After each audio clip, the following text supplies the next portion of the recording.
কোনোবা যদি কাৰোবাৰ ঘৰত এই সময়ছোৱাত চৰকাৰী চাকৰি হৈছে, আৰ্থিক অৱস্থাৰ উন্নতি হৈছে, তেতিয়াহ'লে তেওঁলোকে অৰুণোদয় তৃতীয়টোৰ বাবে তেওঁলোক হিতাধিকাৰী হিচাপে নাথাকিব।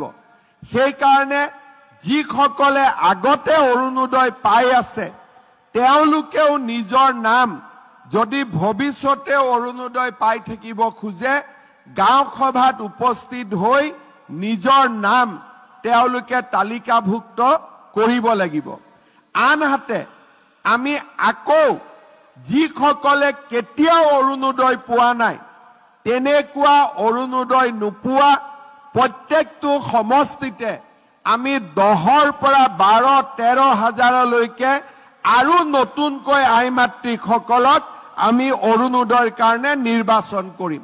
অৰ্থাৎ যোৰহাট সমষ্টিত, মৰিয়নি সমষ্টিত আগতে যদি 27,000 মহিলাই এই আঁচনি পাই আছিলে, অহা 15ৰ পৰা 28 তাৰিখৰ ভিতৰত আমি 40,000 একোটা সমষ্টিত আমি অৰুণোদয় আঁচনিৰ বাবে হিতাধিকাৰী নিৰ্বাচন কৰিম।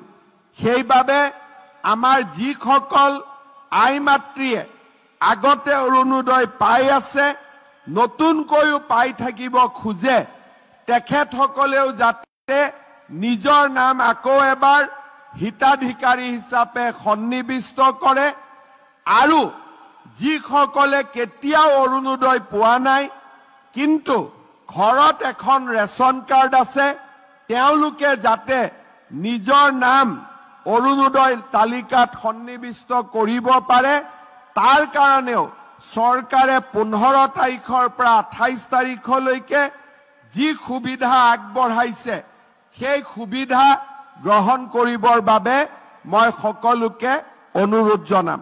অহা 15 তাৰিখৰ পৰা 21 আৰু কৰবাত 28 তাৰিখলৈকে আমাৰ সমষ্টিয়ে পুলিং বুথে গাঁও সভা অনুষ্ঠিত হ'ব।